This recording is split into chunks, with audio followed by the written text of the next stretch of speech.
Good morning everyone, welcome to finding my fire. और आप सभी अच्छे होंगे और खूब मन लगा करके पढ़ाई कर रहे होंगे और जो भी अपना काम है वो अच्छे से निभा रहे होंगे।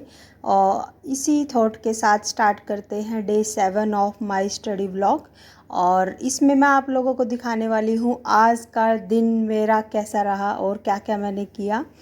इसमें स्टार्टिंग में ही बच्चों को उठा दिया था मैंने और इनके एग्ज़ाम चल रहे हैं।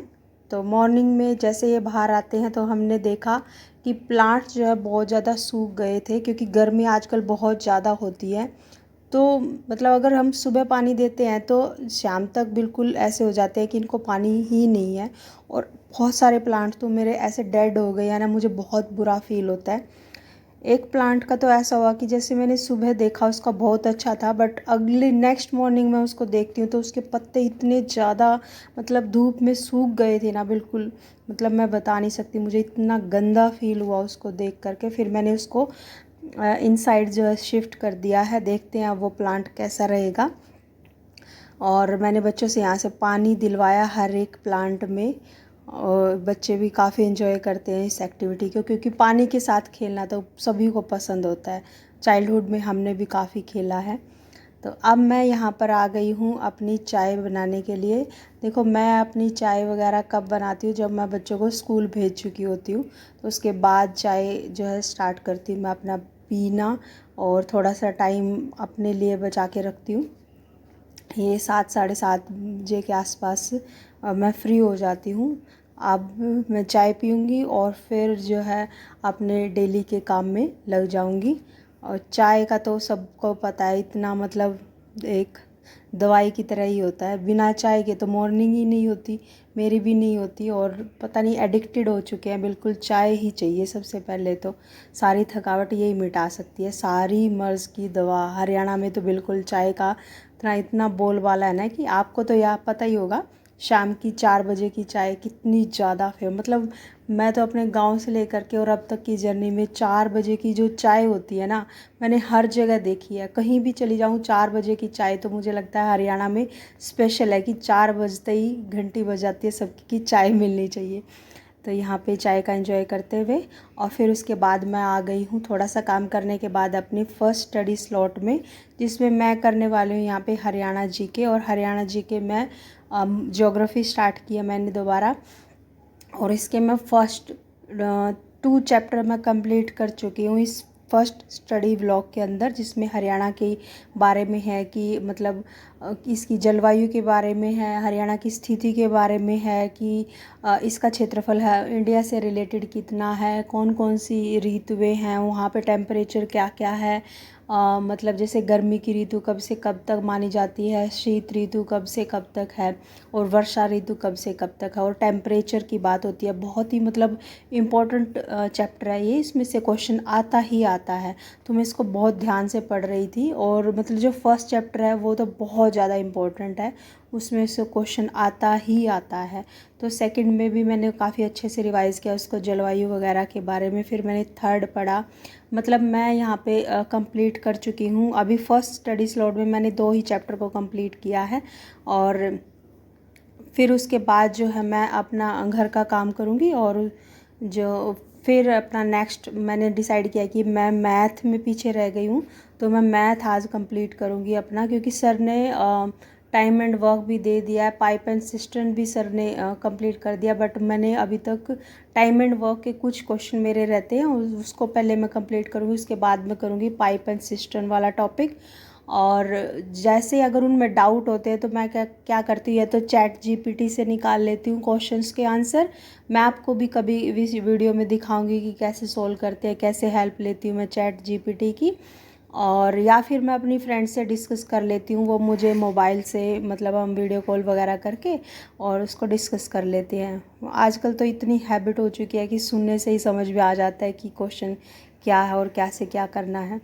इवन एक दिन तो मैं खाना बनाते हुए मैंने उसको सोल्व कर दिए थे 2 क्वेश्चंस तो आप भी ऐसे ही कर सकते हैं। अगर आपको डाउट लगता है तो अगर जैसे किसी के नोट से पढ़ रहे होते हैं तो हमें नहीं सॉल्यूशन मिल रहा होता तो हम क्या करना चाहिए, हमें मतलब किसी से डिस्कस कर लेना चाहिए, क्योंकि डिस्कस किया हुआ याद भी रहता है और नेक्स्ट जो दूसरा पर्सन है उसको भी काफ़ी हेल्प हो जाती है अगर डाउट हो तो, और आपके वो सोल्व भी हो जाते हैं।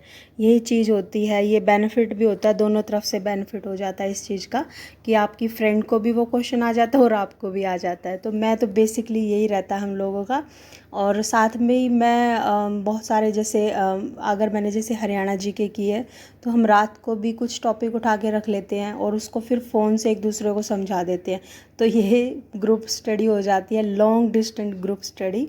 इसकी भी क्लिप मैं कभी आप लोगों को दिखाऊंगी। ये बहुत ही बेनिफिशियल होता है दोनों के लिए, क्योंकि अगर जैसे कोई टॉपिक मैंने पढ़ रखा होता उसने नहीं पढ़ा होता तो वो टाइम कंज्यूमिंग नहीं रहता और मैं उसको करवा देती हूँ या फिर वो मुझे करवा देती है। तो ये काफ़ी अच्छा रहता है हम दोनों के लिए और हम जो है अच्छे से उस चैप्टर को कर पाते हैं और ज़्यादा टाइम भी नहीं लगता, क्योंकि बहुत सारे जो डाउट है वो एकदम डिस्कस करके फिर वो सोल्व भी हो जाते हैं।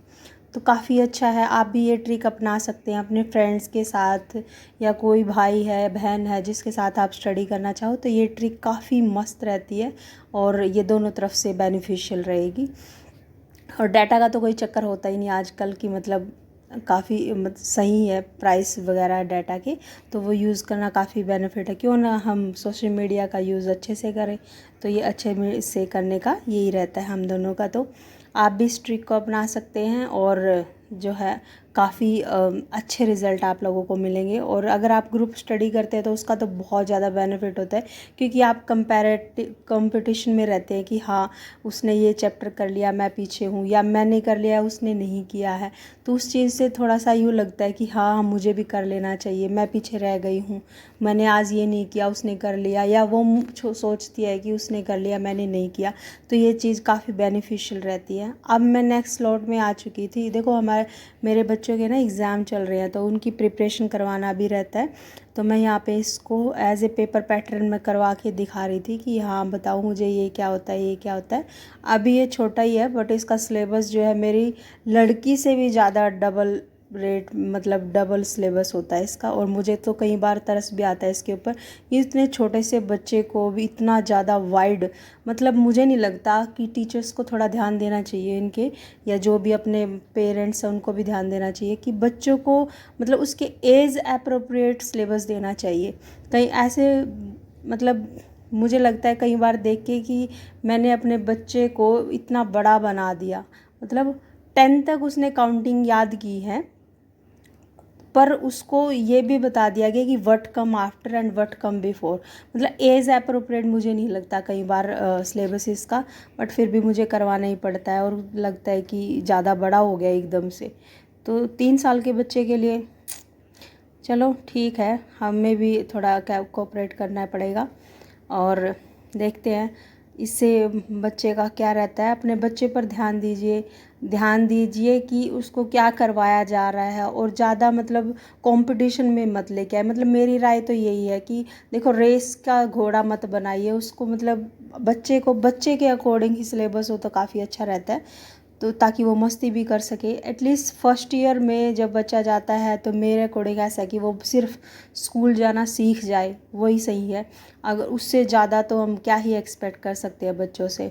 बट इसका कुछ ऐसा है कि ये रेस का घोड़ा बन चुका है और जो सिलेबस मतलब सेकंड 2 साल से मेरी लड़की ने नहीं किया वो इसने फर्स्ट ईयर में ही कर चुका है ये।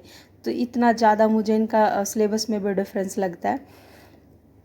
और यहाँ पे ये भी पढ़ रही है क्योंकि इसका भी एग्ज़ाम है, इसको भी मैंने एग्ज़ाम पैटर्न में ही बना के दी हैं चीज़ें और काफ़ी अच्छे से कर लेती है, क्योंकि इसकी टीचर्स का या स्कूल से या सिलेबस का कुछ ऐसा बर्डन नहीं होता है। इसका लगता है कि मुझे ये एज अप्रोप्रिएट लगाते हैं जो भी है, कि हर एक स्टेप बाय स्टेप सिखाया जा रहा है, हर एक चीज़ सिखाई जा रही है। और मतलब जो इसको सिखाया जाता है वो तो मतलब मेरा बच्चा फर्स्ट ईयर में ही सीख लेगा। तो सभी को ये ध्यान रखना चाहिए, अपने बच्चे की केयर अपने हाथ में है। तो बच्चों को ऐसे ही ट्रिक्स के साथ कुछ ना कुछ कहानी के टाइप में कुछ ना कुछ ऐसे सिखाते रहें।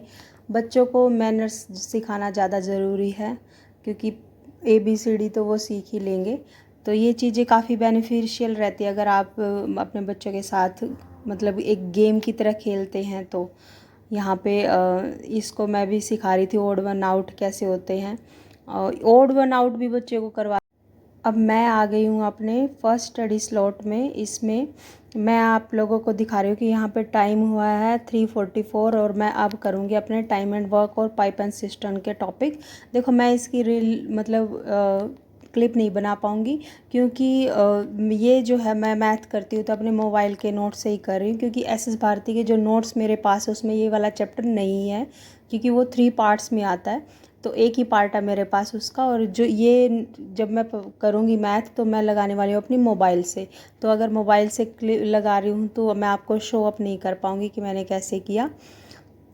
पे मैंने ख़त्म कर दिया था अपना मैथ का, और मैंने दोनों चैप्टर ख़त्म कर दिए। अब मैं बनाऊँगी रात का खाना, और यहाँ पे मैं बना रही हूँ पनीर, जो मैं मतलब घर पे दूध आता उसी से पनीर बनाते हैं हम लोग, बाहर से नहीं लेके आते, क्योंकि बाहर में वो ऑब्वियसली मिलावट वगैरह होती है और वह सही पनीर भी नहीं होता है। तो आप लोगों को भी नहीं खाना चाहिए, मैं यही सजेशन दूंगी, आप घर पे बनाइए और खाइए। तो बहुत ही आसान है इसको बनाना। ऐसे मतलब दूध को काफ़ी सारा उबालो और इसमें थोड़ा खट्टा डालते जाओ और पनीर बन जाता है। और साथ में ही मैं मल्टीटास्किंग बनते हुए इसकी जो ग्रेवी है वो भी स्टार्ट कर दूंगी, और जल्दी से जल्दी ये जो है सब्ज़ी बन जाएगी मेरी, और मज़े से खाएंगे फिर लास्ट में। तो ये ग्रेवी बन रही है यहाँ पे, और इसको फिर मैं ग्राइंड करके और डाल दूँगी सब कुछ, और अच्छे से ये जो है काफ़ी टेस्टी बनी थी। जब हमने खाई तो सभी को काफ़ी अच्छी लगी पनीर की सब्ज़ी। और यहाँ पर जो है मार्केट से लिया हुआ पनीर आप लोगों को भी नहीं खाना चाहिए, मैं तो यही सजेशन दूंगी। अच्छा खाइए, स्वस्थ रहिए और खूब पढ़िए, अपने लाइफ में अपने सक्सेस को अचीव कीजिए, जितने भी टारगेट हैं उसको कंप्लीट कीजिए, और धीरे धीरे अपने टारगेट बनाते जाइए, और उनको मतलब पर डे जो है अपने टारगेट को कंप्लीट करते जाइए। देखना 1 वीक के बाद आपका बहुत सारा सिलेबस हो जाएगा। इसी तरह से अगर आप 1 मंथ के बाद देखोगे तब आपका काफ़ी सारा सिलेबस हो जाएगा। अगर मैं अभी देखूँ तो मैं मेरा रूरल मार्केटिंग, इंश्योरेंस और मैथ और हरियाणा